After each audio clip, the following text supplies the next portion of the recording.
Thank you for inviting me this morning and for allowing me to be with you. I've seen some of your faces on Zoom during good times and bad times like COVID, when we would still meet in our pajamas because we weren't quite ready to go anywhere else. It's nice to be here without having to wear pajamas, so thank you for that. I'd like to share a few things about our scripture reading before we begin. It may bring some clarification. The letter this morning is from Paul's writings to the church at Ephesus.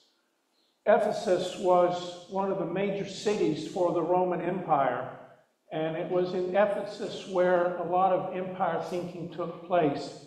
And Paul wanted to offer an alternative to some of the violent things that the Roman Empire was standing for. Pax Romana, peace of Rome wasn't peace. It was a divorce of the end of the sword. So Paul is writing this letter to these people. Keep in mind a couple of things. When a letter is written by Paul to a congregation that's just starting out, the letter is either written before he goes or after he has returned. Before he goes, he doesn't know what he's going to encounter. He took three missionary trips, 30 years, 10,000 miles across the Mediterranean. He had some bad days, like the day that his ship sunk as soon as it left port, or the day when he landed on an island that was filled with Texas-sized venomous vipers. The story I liked when I was a little child, my mother would read about Paul doing some teaching up on a high-rise apartment, third floor, and the mob came after him because they didn't like what he was teaching. The tenants of the apartment put him in a wicker basket and lowered him over the side with the rope, the only reason he could escape. I love that story my mother told me. The other choice you have is a letter that has been written after your travels are finished, and that's what this letter is this morning. A kind of word of encouragement or a letter of appreciation. Letter to the Ephesians, 4th chapter, the first few verses. In light of all these things, here's what I want you to do. While I'm locked up here as a prisoner, he's writing from a jail in Rome, I want you to get out there and go tell your experience of God's love in Jesus. I don't want any of you sitting around on your hands. I don't want anyone strolling off down some path that goes nowhere. And mark that you do this with humility and acts of love, alert at noticing differences between you and others. Let me repeat that. Alert at noticing differences between you and others, and quick at mending fences. Be kind to one another. Be tender-hearted, as the God of love has been tender-hearted with you. Ancient words for our present-day consideration.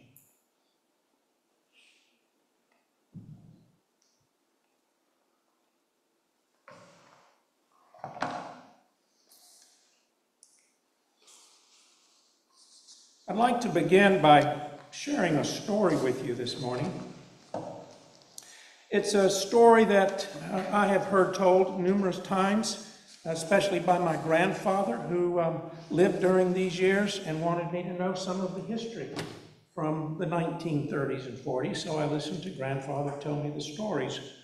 One was about a naval officer, Chief Petty Officer Graham Washington Jackson.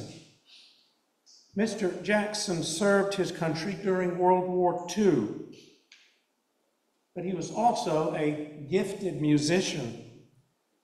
He was assigned to the White House to perform at heads of states ceremonies when guests would come from all over the world and music was needed. Franklin Roosevelt invited Mr. Jackson to accompany him whenever he went down, did FDR, down to Warm Springs, Georgia, for the therapeutic waters that would help heal or at least provide some relief from his polio. In April 1945, they arrived, as expected, back in Warm Springs to go to the Little White House, as it was called there. And FDR asked Mr. Jackson if he, with his musical gifts and skills, could plan some kind of musical program that the president would like to have later in the month to thank all his staff and family and friends. Mr. Jackson said he would be honored to do that. On the evening of April 11, 1945, that date is significant, Jackson and Roosevelt discussed a variety of songs for the upcoming musical. They both liked a particular piece of music by Anton Dvorak, the New World Symphony. And throughout the evening, FDR listened as Jackson's music softly filled the president's room. I sat that whole evening, Jackson would later write. I sat that whole evening with him. He simply, at one point, told me he was tired. I would just play for him and let him rest, and I did. He never spoke to Roosevelt again. The president passed away a few hours later.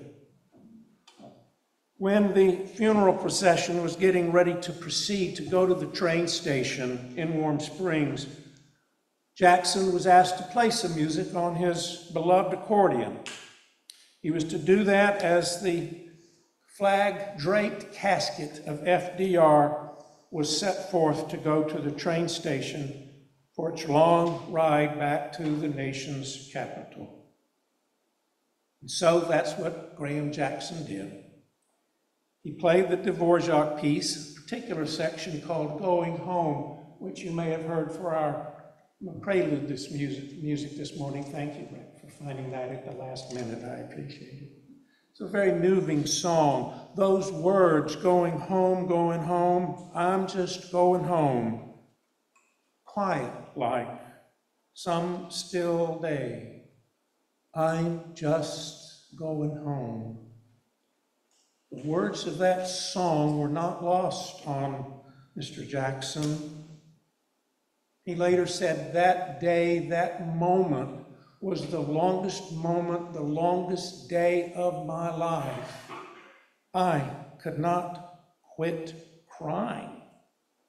I certainly couldn't quit playing. I just played until that procession was out of sight, and I played a little bit longer. We have a visual image of that moment. What you are looking at is a photograph taken of Mr. Jackson as he began to play that song, going home, I'm just going home. It is a powerful picture. You see the tears streaming down his face. They're blurring his vision. He can't even take time to wipe the tears from his eyes. He just has to let them fall. The heartache seen on that face is for us to feel. It's palpable. That photograph was published a few days later on the cover of Life magazine, and it became for many people a poignant symbol of a nation's grief. I first saw this photo at the age of 9. My grandfather showed me that magazine cover. He was a real fan of FDR. I guess he had to be because he was the chairman of the Democratic Party for all of Western North Carolina, so they got along well. That photograph, I think, has spoken to me for a number of reasons. My grandfather would tell me that story because he would often go, my grandfather, down to Georgia where he was born and raised, and he would tell me about the stories of growing up on a farm in rural Georgia and his love of going to Warm Springs. I didn't care much about the Warm Springs part. I loved the part about being taken out of school to go see all these wonderful sights for at least 2 weeks. I just told the Roman Catholic nuns where I went I was under the weather for a long time. I think about this picture often, perhaps because of the memories of my grandfather, perhaps because of the deep bond that existed between Roosevelt and Jackson. Perhaps it also speaks to me about the honors that I see being given silently in this picture about an African-American man from the South for whom honors were frequently given. Most of their notices that they were given were with a rope or with venom in their words. But I also think for more that picture is saying something else as well. It dares to show me, a male, a grown man, in some mode other than being physically strong, being admired for one's physical prowess, if not power over another human being, which is what it often was. That photo offers a different, richer point of view. Most of the images of men I was raised to admire were men who never showed emotion, never dared shed any tears. I never once saw my father shed any tears. I did feel his emotions sometimes when I misbehaved. But I never saw an old man anywhere in my life in the Deep South shedding tears. It just was not allowed. The message that I was given was what we value are muscular heroes, mythical warriors, rugged soldiers doing battle. You may be familiar with a book that came out a couple of years ago, which I think is a very powerful book. It's called Jesus and John Wayne. Jesus and John Wayne. It's a probing study of how certain aspects of today's, what I almost call toxic American Christianity, has been reconstructed to replace the Jesus of the Gospels that you and I know and love. It is replaced with a larger-than-life idol of overt masculinity, perhaps based on a misguided, non-biblical Christian nationalism. What we end up with, says one of the chaplains commenting in this book, what we end up with is one mean, angry, spiritual dude with one bad spiritual attitude. This photograph sends me a different message. Something about the depth of the human capacity to care. The photograph of Jackson says to me, it's okay to weep and to mourn. There is a time to weep and to mourn, and he is showing it. Just like Jesus did the day that he lost his good friend Lazarus. I memorized that verse. My mother gave me 10 cents for every song and word I remember, so I took the shortest verse in the Bible, which said, Jesus wept.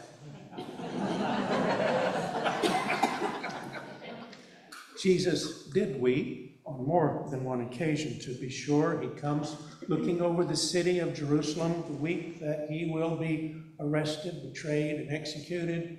Oh, Jerusalem, Jerusalem, I cry for you. If they had only known what peace would bring.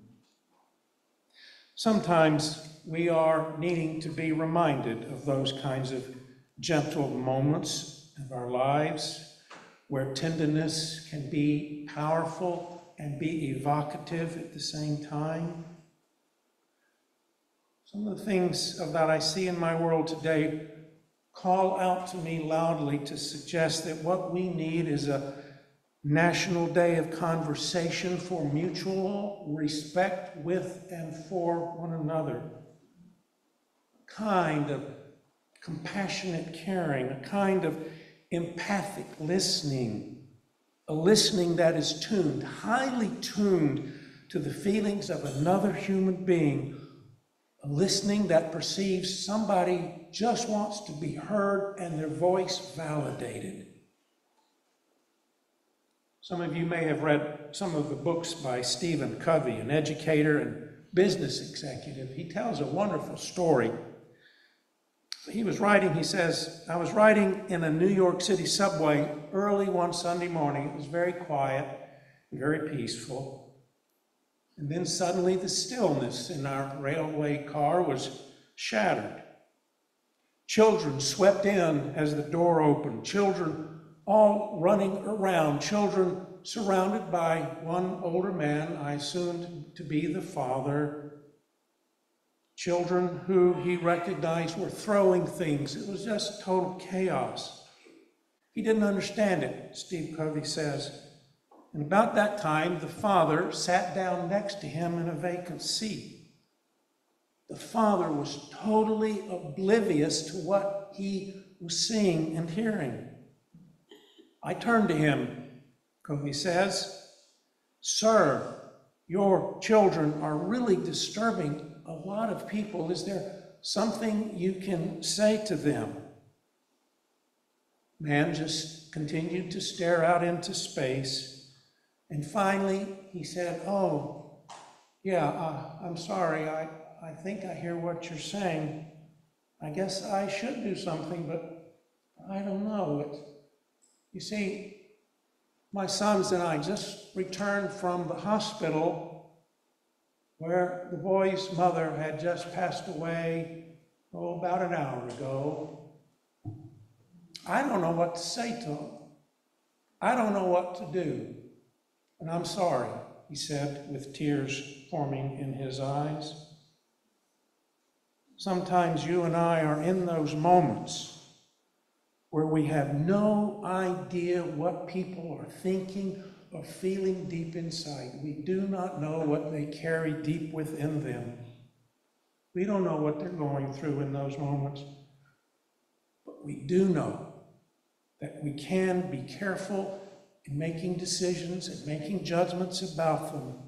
We can be willing to open our hearts to listen to their hearts if we are given that opportunity.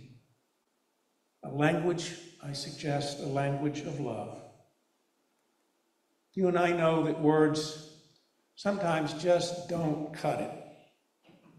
Sometimes it's the non-verbal cues that are important.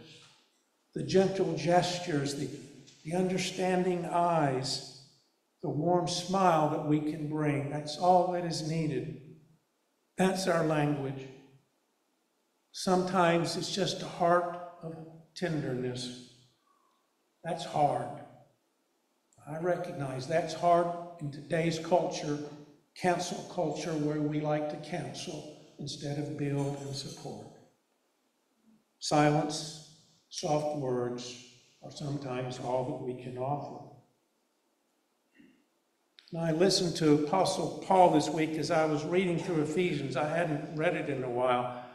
It brought back, I think, some powerful truths that Paul often shares with his letters to his friends.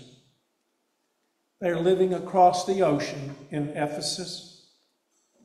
I try to imagine what is going through Paul's mind when he writes these words. Words of being tender-hearted. That's how he puts it. That's not easy to hear. Paul knows those are not easy words to say or hear because he's living in a world that doesn't want that vocabulary. Paul has been thrown in a cold, dungy, dark jail in Rome, and he is not sure if he will get out alive. Paul knows that he's surrounded by a callous disregard for human life, and he can see it and hear it right out his window. It's called the Roman Colosseum. 50,000 people will show up to watch people kill other people. Empire can be vicious and brutal. Paul says that he needs to think of some words to send to the city of Ephesus, which is doing empire work to support empire. And Paul says, what can I say? I hear the gladiators in the Colosseum versus the Christians. Gladiators always win. I hear the lions and tigers battling the Christians. Lions and tigers always win. Gladiators, the lions, the tigers will always win if the outcome has already been predetermined by a rigged system. Paul looks through the bars of his jail and he says two words: be tenderhearted. That's what I want to say to you, my friends in Ephesus. Be tenderhearted. For those especially who go about bringing the empire into their world. The friends of Paul would say, Rick, you got it wrong. That's not the Paul that we know. You're telling the wrong story of Paul. See, the Paul we remember, actually his name was Saul, from a place called Tarsus in Turkey. We remember Paul as being one of those kinds of guys who would love to do battle in the Colosseum.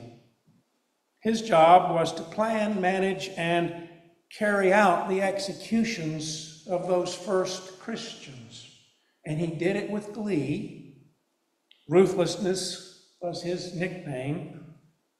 Slow torture was Paul's preferred approach. Stoning enemies with a slow death was his preferred means of execution.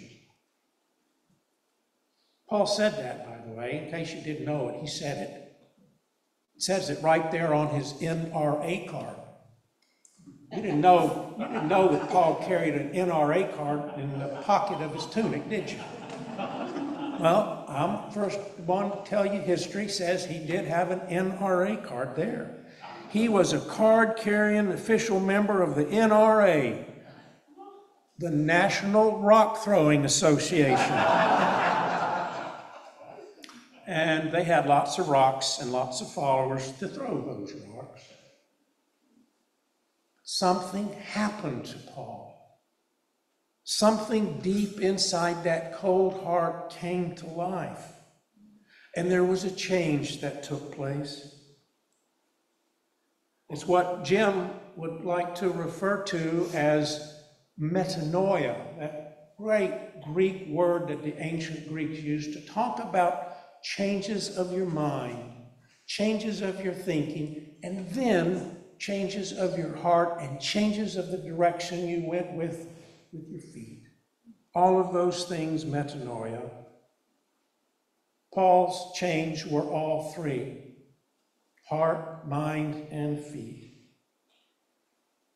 The last thing empire ever wants to hear are words of something like, be tender-hearted.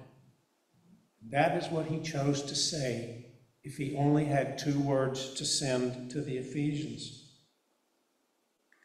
Paul, by the way, knows that his days are numbered.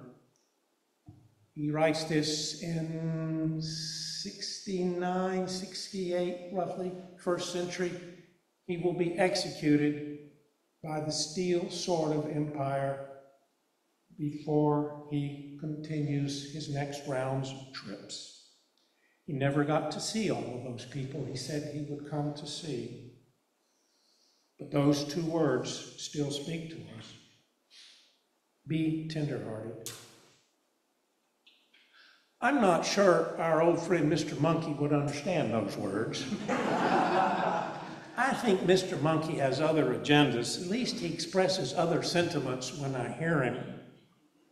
I think I'm going to meet Mr. Monkey when he comes back from wherever it is he's been, and I'm going to sit down and have a long talk with him, and I'm going to tell him his friend buddy Jim isn't welcome. Jim's okay, but it's Mr. Monkey that needs the counseling. And I'm going to ask if he might value some heart-to-heart talk about opening his heart and not being so obstreperous with his friends on Sunday morning. I think it might work, that counseling. And then when I actually think about it, I change my mind. No, I don't think he's open to any counseling at all. You may be familiar with this story. It's about a Jewish traveler on a treacherous dirt road walking from Jerusalem down to Jericho. It's called the Bloody Road. It's 26 miles long. When you walk that road, as this traveler's doing, you start at an elevation up in the mountains and you wander over a few mountain peaks, and then you drop very quickly down to 110 feet below sea level, 2,200-foot drop, and that's what the traveler was doing. It's a good place for bad guys to hang out in those hills. And a bad guy, two of them, robbed and beat this fellow, and he's left for dead. A foreigner comes by and sees him. He's coming from a town community called Samaria. And he looks at this Jewish person and he says, you know, Jews don't like Samaritans, and we don't really like Jews very much, but I'm not going to leave him here. I cannot do that. So he offers to tend to his wounds and provide the care. What I see in this story as Jesus wraps up this parable of the Good Samaritan is that the point of the story is simply tending care for anyone who needs it, no matter who they are, their beliefs, their color, their gender. They are human like us. I think the only analogy I can bring you this morning would be like some Palestinian today in Gaza risking his life to save that life of an Israeli soldier who has just been shot because he, the soldier, had just been shooting into his family's apartment, probably killing them. And yet the Palestinian still goes to do that work of support. That's as close as I can bring you to this story this day. Jesus honors the rescuer and says this is what tenderheartedness and compassion is all about. I'm trying to close my eyes here and imagine just for a moment what this might be like if our governor of Texas went down to the Rio Grande, where all the refugees are coming across the border and needing some help. And I'm imagining in my mind's eye that Governor Abbott goes to the first person he sees. He's a fellow Mexican who's just been cut up by some nasty razor wire placed in the waters by some hombres from Austin. And the governor has just finished reading his Bible about the parable of the Good Samaritan. And suddenly his heart is changed and he says, I'm going to go to that young Mexican. And he does, and he says, I'm sorry for the pain I've caused you. I'd like to help. And he places the wounded traveler in his private helicopter, and he tells the pilot, take him to the closest ER and send me the bill. I want to pay it personally. I want to imagine that will be the story, it will be the truth. And yet, I don't think it's going to happen. I just don't see it happening. I guess we can always have hope. Reminds us of our need to always be aware of tenderness for other people deep within our heart. I'd like to close with this story, if I may. It's a personal story about a friendship I had some years ago in graduate school in Richmond, Virginia, where I went to seminary. My friend's name was Harry Johns. Harry taught me a lot about life, about being tender-hearted. I remember a day in 1976, it was our last semester. It was a cold winter day. I remember Harry dropping by to say hello. He said, Rick, I heard you were having one of those terrible migraines that you get. And I said, yeah, I just don't feel like talking. He said, you got any medicine? I said, no, I just need to sit here in silence with the lights out no sound, no noise, no movement. Harry said, I can do that. For 2 hours, Harry did that. He sat in the darkness, in the cold, on a floor. I didn't have more than one chair available, and I was using it. We sat there in silence. It was friendship that came to my moment of need. Harry died a few years ago. After I was best man in his wedding, he died. Cancer took him way too soon. I miss him. I miss his gentle spirit, his pastoral heart, his corny UVA Virginia jokes, making fun of my North Carolina Tar Heels. I got back at him when his first church was in North Carolina and mine was in Virginia. Harry gave me gifts I could never repay. Thank you, Harry, for that day that you gave me of tenderness, of tender-heartedness and silence, a day I will never forget. Thank you, Graham Washington Jackson, for those tears, a photograph we will never forget. A nation in need of tenderness, a nation that can help heal all our tears. I invite you to your own reflections on these words.